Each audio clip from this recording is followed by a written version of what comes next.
When it comes to Ceraweek 2025, there are some pros, and of course there's always cons, but the pros greatly outweigh the cons. Some of the companies that were a part of this particular Ceraweek 2025, and again, there was a plethora of companies, but I just want to be able to name a few. We have Amazon, Microsoft, Chevron, BlackRock, United Airlines, Google is part of this, of course. And again, these are just companies just to kind of set a benchmark for the type of industry titans that were available to speak on the panels and hold these prestigious discussions at Ceraweek 2025. Some of the topics that were covered, and this is not no way an exhaustive or cumulative list of topics that were covered. It was just some of the topics that were covered in which we at VEDA had the opportunity to sit in on and listen and kind of provide coverage for. If anyone tells you that they were able to cover everything at Ceraweek 2025, they're lying to you. At any given time, there were at least 10 things going on, and it was pretty much left up to the attendees to choose which panels and discussions and exhibits they wanted to see at Ceraweek 2025. Topics include, and again, I had to write it down because it was just so much going on here. We have Africa, energy, tariffs, Russia, Ukraine, technology, education, of course, my favorite, geopolitics, net zero, sustainability, LNG, liquefied natural gas, and of course, China. These were all big deals to me here at Ceraweek 2025. Now, listen, we're going to go over some of these cons right here just a little bit, but one of the biggest things that I have to say that was a great takeaway from Ceraweek 2025 was the ability for all businesses that attended to network with other high net worth businesses.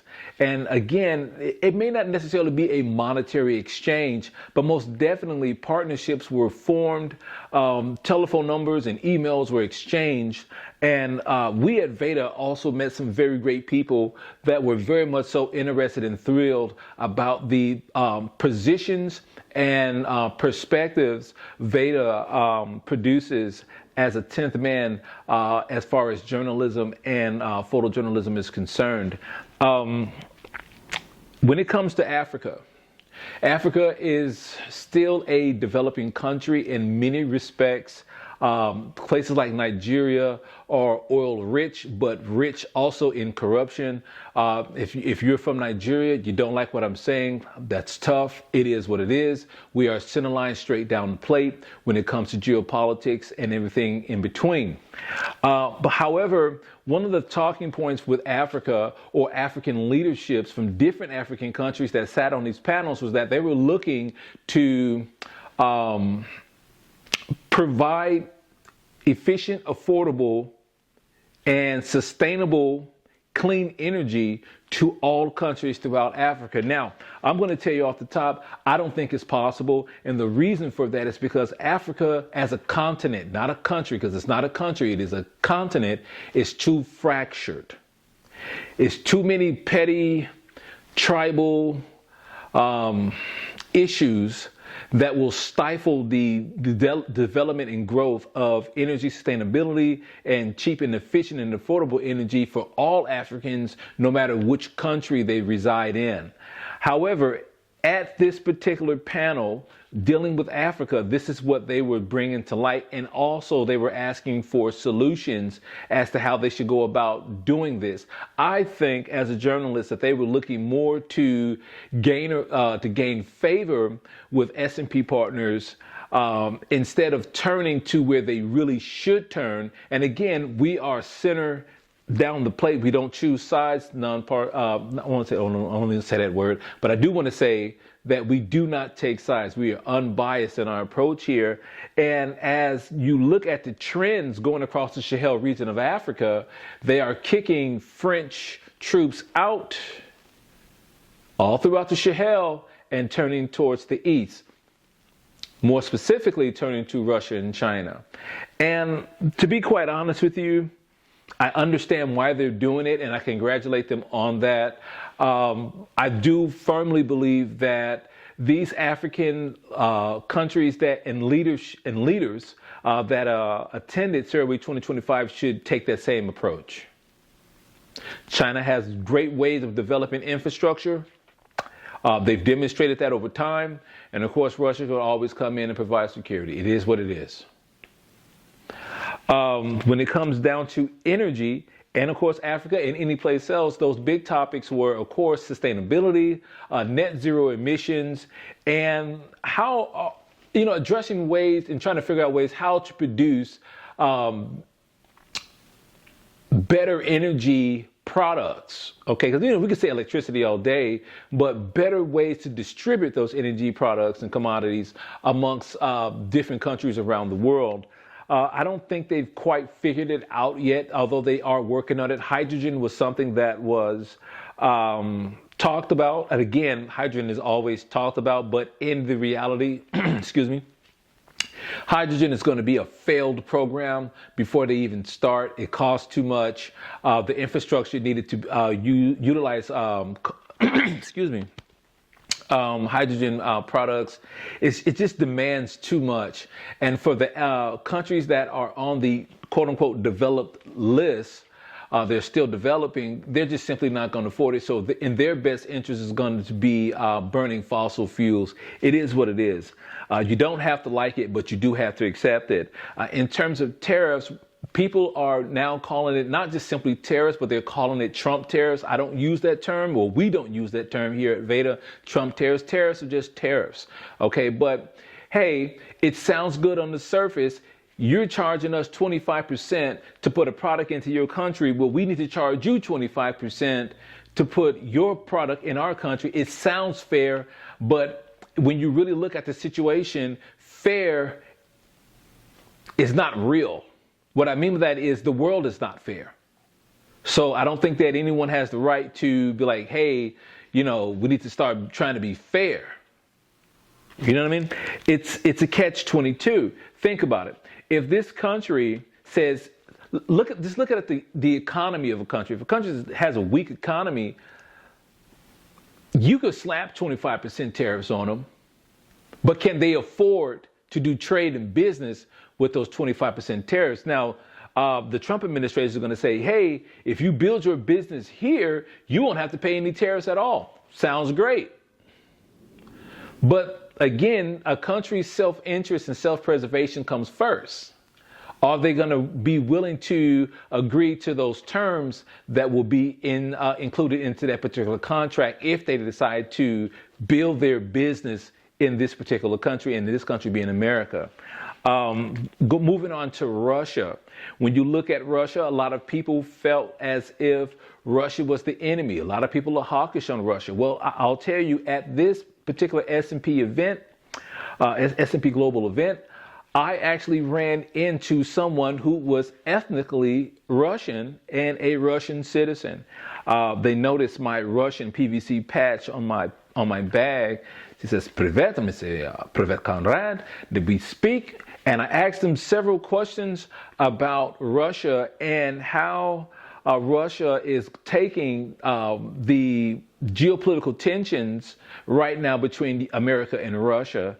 And they didn't want to be named, so we protect those sources as journalists, but they really felt as if America's position and the people that was there on the panel, their positions and perspectives were not only ill-founded, but illegitimate and uninformed. That is something to really consider.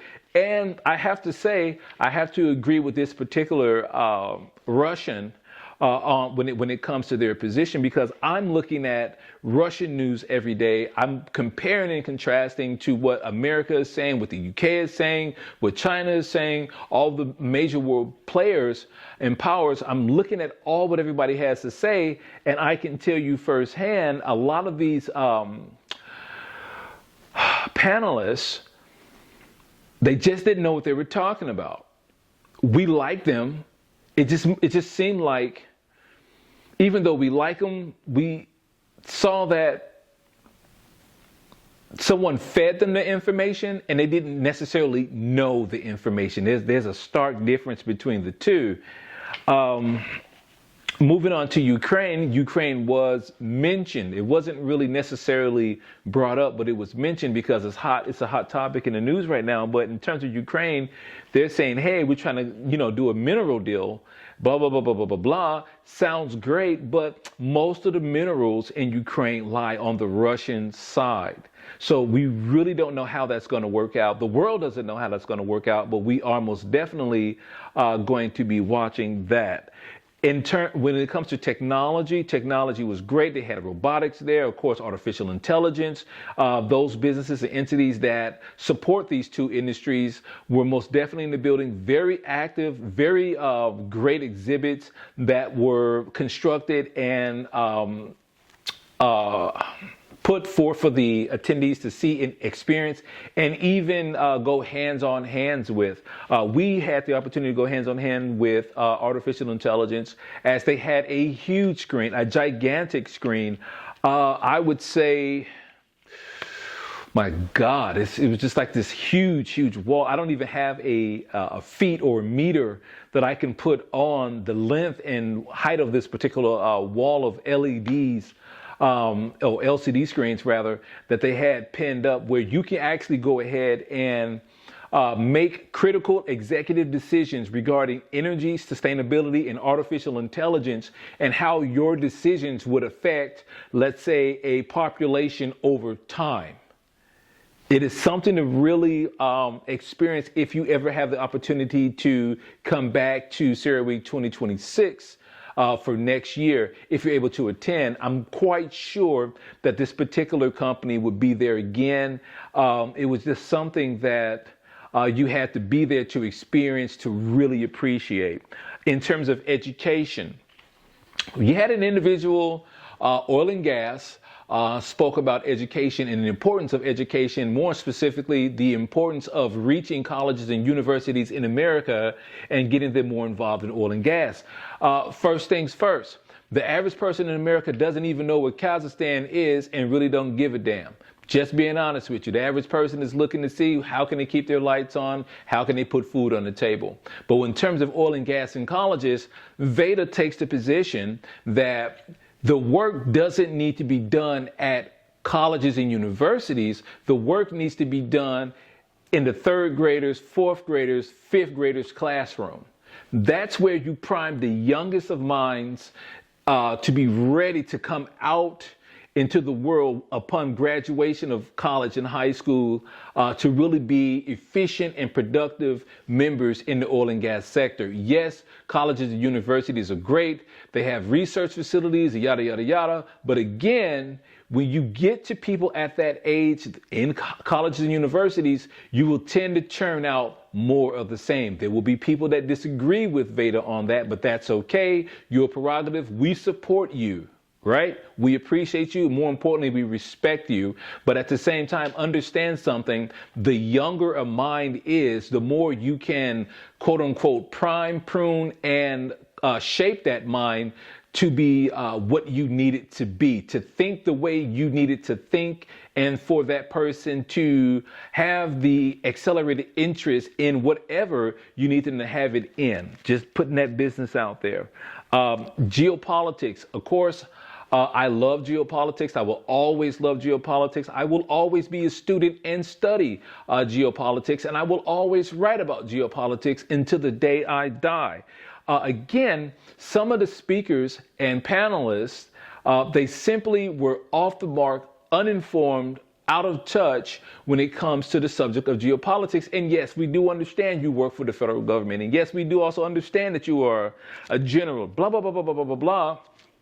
However, you're not there. You're not seeing hands-on let's say, what Russia is doing. You're only hearing what someone wants you to know about what Russia is doing. During my time in the military, intelligence and military just simply didn't go together. Just being honest with you, okay? Hey, listen, some people are going to take issue with that, but it is what it is. But let's use the term several of their panelists missed the mark when it came to geopolitics. We talked about net zero, sustainability and LNG, liquefied natural gas. Liquefied natural gas is great. Okay, you're looking for something that's cheap, fast, efficient, productive, great. But there's a problem. Methane. That's what you get when you utilize liquid nitrified gas or LNG. Okay, right now, Russia is in the Arctic mining the heck out of LNG. America is playing catch up, which is one of the reasons why they want Greenland. Just being honest with you. But they ain't going to get Greenland. They want it, but they ain't going to get it. There's a stark difference between the two. Essentially, with LNG, you're solving a short-term problem, but complicating a long-term problem at the same time. That's what I find with LNG. So yes, we can use LNG right now. Yes, we can go ahead and put it in production and use. We can find ways to refine it, blah, blah, blah, blah, put it out. But the problem is, how are we going to tackle the issue of methane? Currently, there's no answer for that. And the last one is China. China was in the building. They had a panel discussion. It was great. Loved it. I'm going to tell you off the top, China is winning. China is in the business of business, building infrastructure, building partnerships and relationships all across the world. And right now, the best place for China to be, given the fact that BlackRock and a Nigerian actually bought the Panama Canal, which right now President Xi Jinping is pissed about, and he should be. Cuba is the best place to be right now. In fact, all of the Caribbean is the great place to be right now. Why? Because Cuba just had a blackout. Their national energy grid has been failing for a very long time. Millions of people right now, to the date of this video, are still without power for the umpteenth time this year. Okay, so it'd be very wise for the Cuban government, or Cuba, to go ahead and build better relationships with China in terms of infrastructure and productivity, global shipment trade, and exports and commodities. This is the best time to do that right now. And I do understand, due to the Monroe Doctrine, America doesn't want any other foreign countries operating on this side of the world. There's always Russia there to provide security. It just is what it is.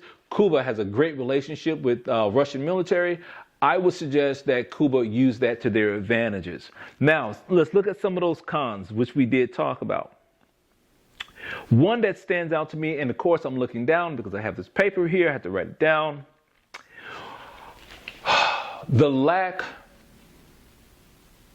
of Black Americans at Ceraweek. Listen, this is not a racial thing. This is not a discrimination thing. This is just, it's none of that. This is just, as a sociologist, I'm looking at the demographics of people that are there. And Black people, Black American people, were nearly non-existent. Yes, there are Nigerians there. Yes, there's people from Zimbabwe there. Met a nice guy from Zimbabwe. But at the end of the day, they are not Black Americans. They are Africans. There is a difference between the two. And I do understand, to a lot of Caucasian people, white people in America, they just see one big Negro. The lack of Black Americans at Ceraweek 2025. That was my biggest con that I saw at Ceraweek 2025. Why? Because TSU is directly down the street. It is an HBCU, a historically Black college and university, and they do have environmental science programs. They do have aviation programs. They also have journalism programs. They have media programs. Why am I telling you this? I am telling you this because all of those students, regardless of the discipline or major that they chose, could have greatly benefited not only from Ceraweek 2025, but they could have greatly contributed to Ceraweek 2025. Think about it. What better place for someone who's studying environmental science to be than Ceraweek 2025 when they're talking about sustainability, when they're talking about energy and infrastructure, when they're talking about LNG, liquefied natural gas, oil and gas. What better place to be than Ceraweek 2025? So Texas Southern University has some explaining to do as to why they didn't send at least 10 students over to bear witness to the greatness and the industry titans that were at Ceraweek 2025. The question I have is, why did I see a local college high school there before Texas Southern University or Prairie View? Just something to think about. And again, when we talk about Black Americans, I am not speaking about Africans from Nigeria. I'm not speaking about Africans from Zimbabwe. I'm not speaking about Africans from Niger.